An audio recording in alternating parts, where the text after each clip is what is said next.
Hi,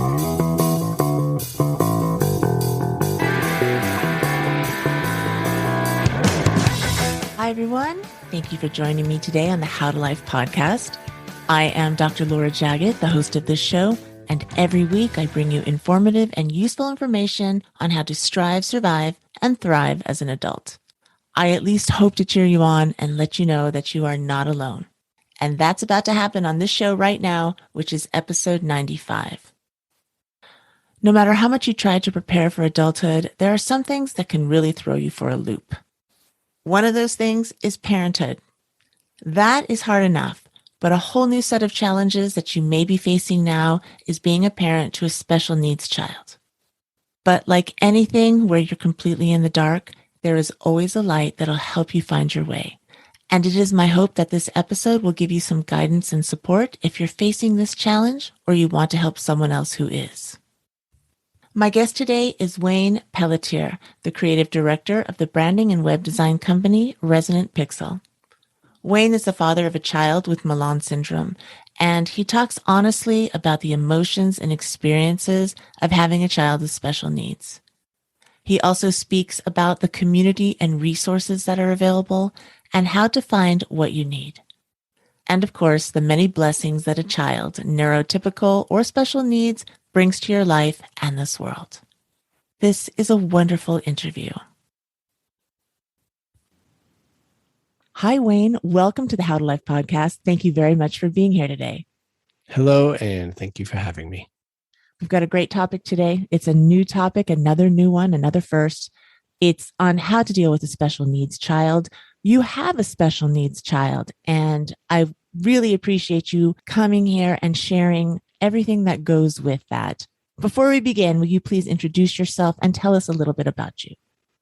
Sure. My name is Wayne Pellitier. I'm a U.S. Army veteran. I'm also a veteran graphic designer and creative leader in the Atlanta marketing community, having been in a few larger ad agencies in the past, over the past 20 years. And then also I currently own a small creative agency doing branding and web design and things like that. I want to get right in and talking about your child. Will you tell us a little bit about her?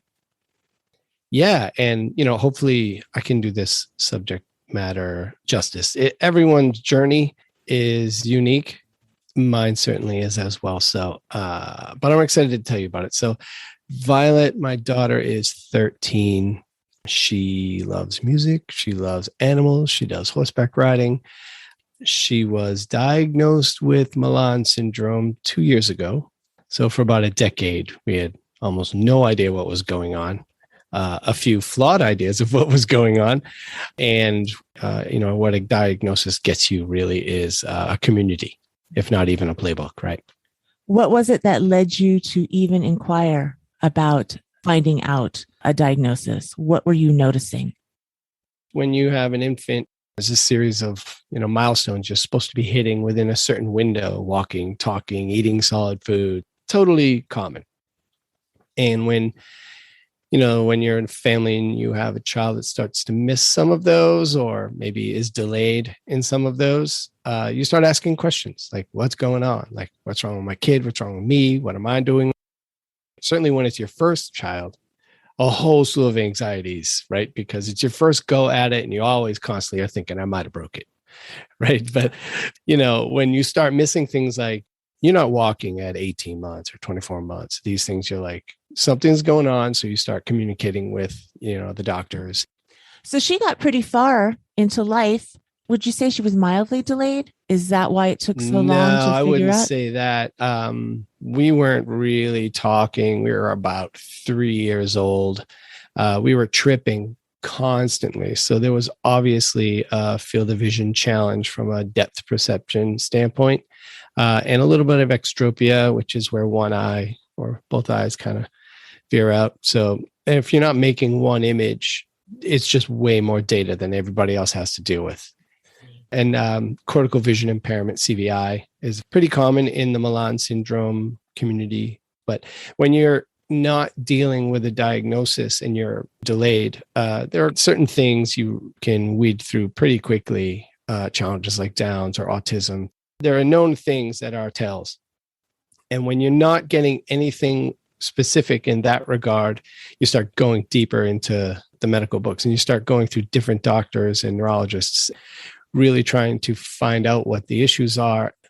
I will say this, the medical community is dramatically fearful of giving out a wrong diagnosis.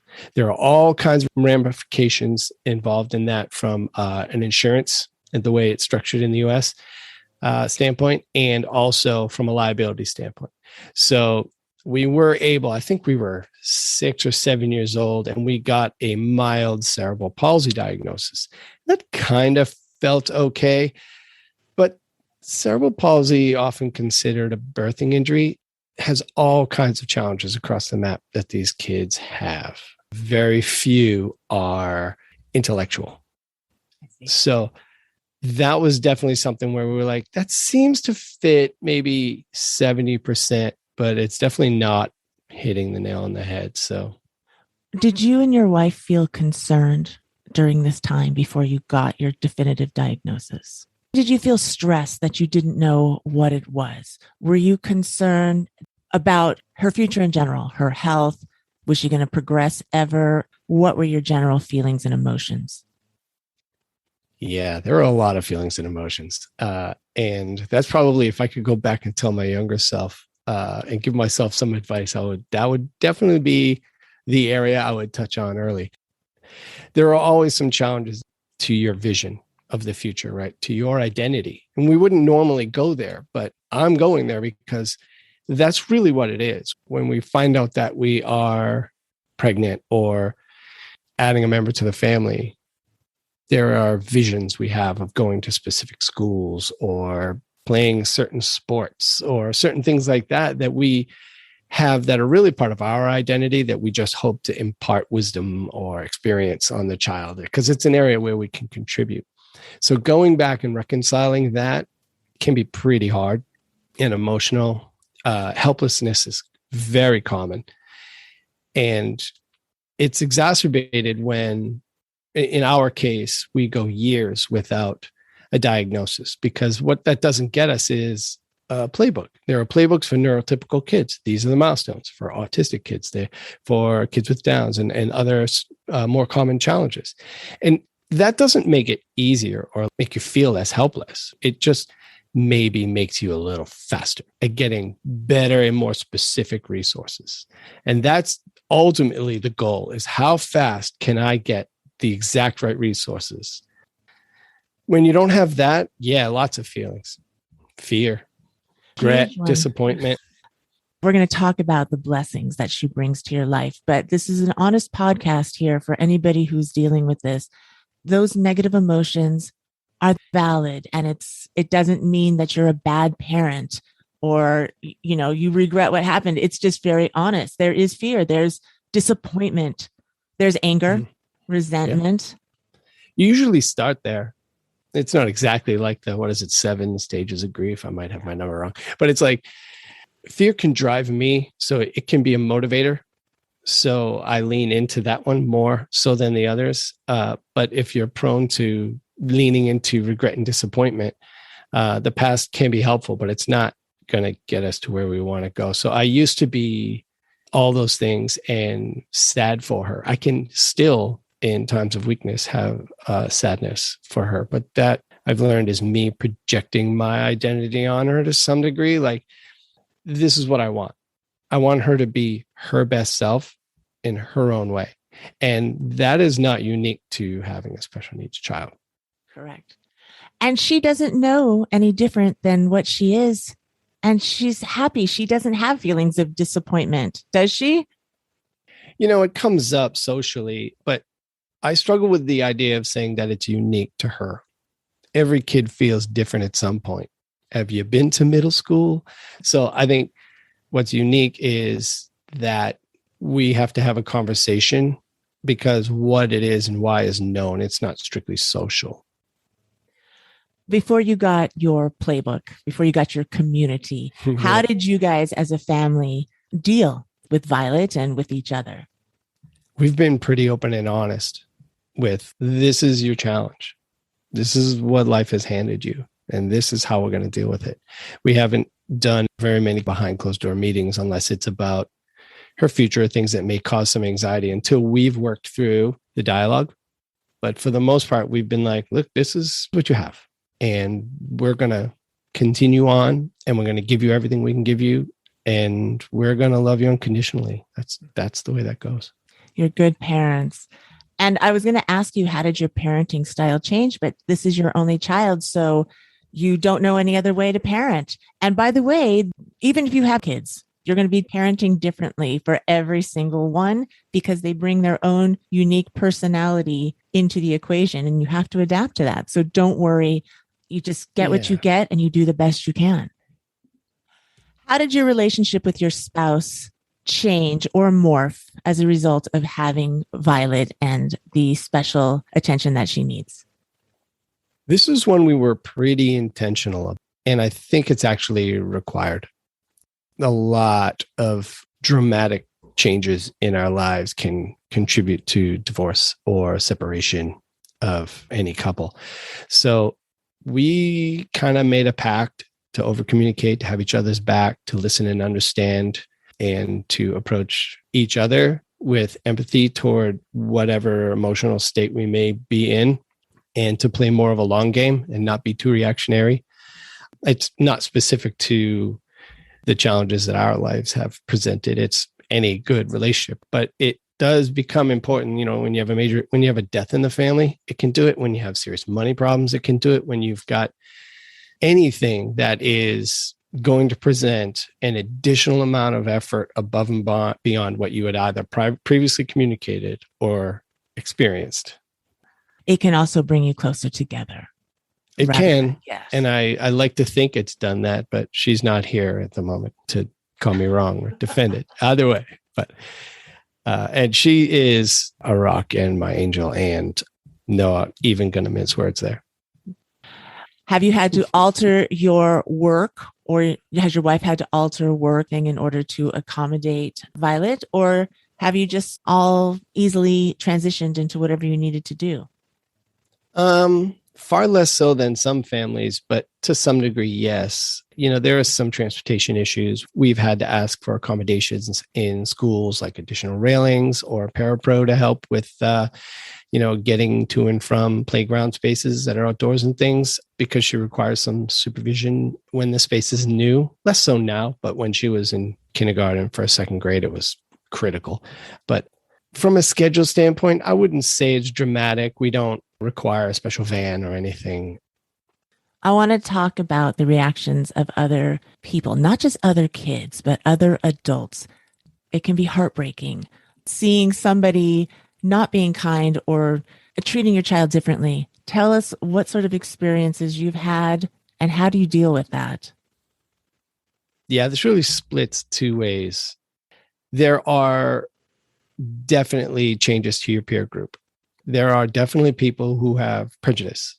So they either don't understand or aren't sure they're comfortable having a conversation about it, just based on who they are and where they're from and what exposure they have or haven't had to people that are different. So I've had, you're going to push my emotional buttons. I knew you were going to do this. So what happens, we're in a yogurt joint, quick story.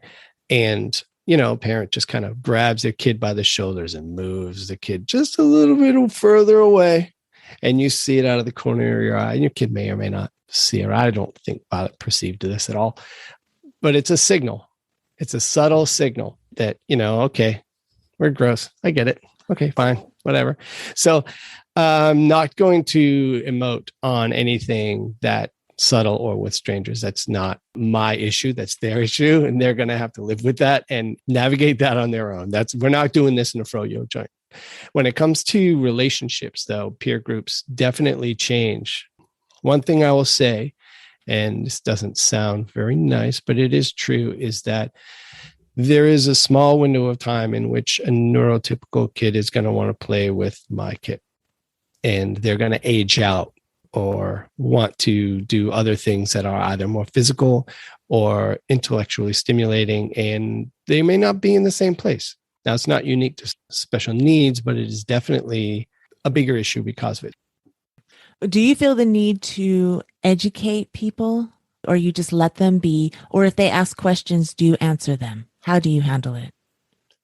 I'm always happy to answer questions if someone's coming from a space of kind of, they seem open-minded. But you got to be careful. Like sometimes over the top sympathy is also exposing some amount of prejudice. I'm not here to get on a soapbox and preach with anybody. Like I said, I can't fix other people. All I can control is myself and to some degree my family. So I focus on that and just say, well, this is how we're going to navigate this going forward. And if someone is ever curious, happy to open up our lives and be perfectly honest with them, just as we've been perfectly honest with Violet. You have talked about getting your diagnosis. The best thing that came out of it was the support groups and the community that you now could tap into and lean on. How important has that been for you? Yeah, that's critically important. We have to keep digging to get some amount of structure. And what other people bring to the table in that community is resources you've never heard of, opportunities you've never heard of, and emotional and structural support and conversations. You know, when we have a parent happy hour for the Malan Syndrome parents group, you know, we talk about school and drop off, and some people, their kids are in kindergarten or first grade. And they're like, I just found out. And I'm like, oh my God, I wish I knew. But also I'm like, here's what we saw. So now we have a community where there are a couple of kids, they're like in their mid-20s, and the oldest people we know with this specific issue. And their parents are like, well, this is what we saw in transition to maturity, or transitioning from this level of schooling to this, or trying to develop certain life skills. So you just don't feel alone.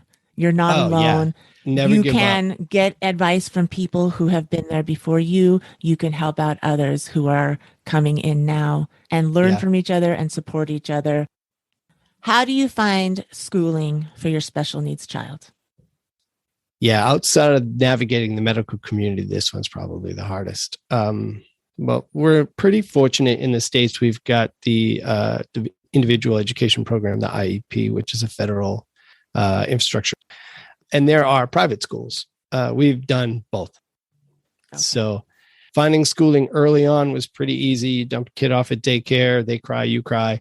And then as they get older, you start to realize, well, we're missing all these milestones. You need specific support in a pre-K room for a kid that can't walk, or, you know, isn't consistent, or trips on things, or smashes her face on the ground. So we've got to have different accommodations where, yes, that's where the IEP program comes in. You can just be like, this is what we need. And that's going to be different for every school. And I have a wonderful piece of advice on this one. You ready? Don't lawyer up your IEP meeting. There's no good end in sight. Instead, cater it. Okay, so I want to go back a little bit. And IEP, you said, was Independent Education Program. Is this part of the public school system? Yeah, it's national. It's national. It's a federal document that we use to manage our meetings with schools, with the teachers and the school district, in order to get down in writing any specific accommodations, both environmentally and academically. Will they be in regular classes and then have adjunct classes for special needs, or will they be in a separate program? It varies. It depends on the kid. Like, you'd be surprised. A lot of children have IEPs. You have subtle, like mild dyslexia for a budding football star, right? Like, so the kid can be in a traditional classroom, integrated, and still have a couple of pullouts. Maybe reading comprehension is an issue. Maybe math is an issue. Or maybe it's environmental, and they just need someone to help them get from point A to point B. So they'll start there, and then you can build your accommodations based on the kid's needs specifically. Whether or not you integrate it into a regular or traditional classroom depends on how much support is needed. If the child requires an assistant teacher or a parapro with them to help them navigate documents all day long, some teachers or schools will find that to be a pretty big distraction to the other students. So you may be in a conversation where there is a recommendation, or the school may ask you to have your child in another room that is built specifically for kids that have challenges that require a little more hands-on. When you enter public school, do you come in and tell them we need IEP, or do they discover it and then tell you? No. You march in with your IEP on a flagpole and you say, this is the document from which we're going to conduct all of our, accommodations. And no, you absolutely walk in and you put it on the table and you say, let's get started. How do you get this document? Is this from your medical provider? No, it can involve them, but you can just download it online. Every school knows exactly what an IEP is. Every teacher has kids on an IEP, no matter whether it is a traditional integrated classroom or a special needs isolated room. So now I want to circle around to what you said in the beginning, where the advice was don't lawyer up, cater it. What do you mean by that? Bees with honey. I know families that have been very frustrated with the school district and the school district's interest in supporting an IEP. It's a legally binding document. The school district 100% has to accomplish everything that they commit to accomplishing in that document. Now, you can choose to call them to the carpet and make this a semantic argument about how close they came to achieving their goals. If you had special accommodations in the room, like an iPad or certain angle to the desk or whatever it is, if they haven't purchased these things that are purchasable or built or accommodated in any way, like moving a child to a space in the room where they can see, then you do have grounds for legal action. We've never gone that route. We talked to families when we first started having IEP meetings. We talked to families that were very upset with the school district and were bringing lawyers to the IEP meetings, and they were always upset. And we talked about it and said, that doesn't seem like happiness to me. What we're going to do is instead, I want a roster of everyone that's going to be in the room. And we're going to show up with like twice as many coffees. And we're going to show up with fruit tray and donuts. And we're going to say, how can we make you successful? One thing to consider is the size of the school district. The larger school districts can be more accommodating with IEP specific challenges because they have the resources, they've budgeted for it. A small school district and a large percent of their budget being tied to testing is not going to have a huge budget for special needs kids. And that is something that should be a red flag. This has been so helpful, such a helpful talk. And I really appreciate your honesty and your candor about the topic. And you're very admirable, Wayne, you and your wife and your daughter. What are 3 or 4 or 5 tips that you can offer to anybody who has a special needs or just found out they had a special needs child to get started, feel better about it, and do the best for the child and the whole family? Love unconditionally and come from a place of empathy. I think it's critically important because this is really hard. And the moment emotion takes over, it just makes everything harder than it needed to be. So celebrate who the kid is and forget what you want them to be. Just lead by example. Tell me about the blessings and joys that Violet brings to your family. What is she like? Oh my gosh, she's so sweet. She is 13. She's 5'10". She's taller than my wife and I, and loves music, loves animals. Animals love her. She can help stables with horses that have been problematic. The horses just love her. They just see her as a calming influence. And it's a very colorful space. Her love of princesses, she, like me, geeks out on stuff and goes really deep. So when it was My Little Pony, it was far more My Little Pony than Dad could handle. It was princesses. It was far more princesses than I could handle. And I appreciate that about her. It is an opportunity for feedback in a way I didn't see coming that I can use and leverage to be better, I suppose. Before we go, can you please tell us how people can find you? Tell us a little bit about your business also. Yeah, you can definitely find me at resonantpixel.co and find me on Twitter at Wayne Pellitier. Those would be the best places. From the business standpoint, yeah, lots of branding for mid-sized companies, lots of web design and social media graphics. It's hard for a company a lot of times when they're growing really fast, especially if they're not really big and they don't have a dedicated team on staff, connecting all the dots. Make sure that they're consistent by having things work strategically across social, email, website, brand, sales. So there's like a unified message, and the polish that creates for these companies just sets them apart in their space. It's pretty tremendous when you get a call back like 6 months later, like, I had no idea the sort of unexpected growth. When good design is good business, you can't really plan for the outcome in a spreadsheet, but it definitely comes at you.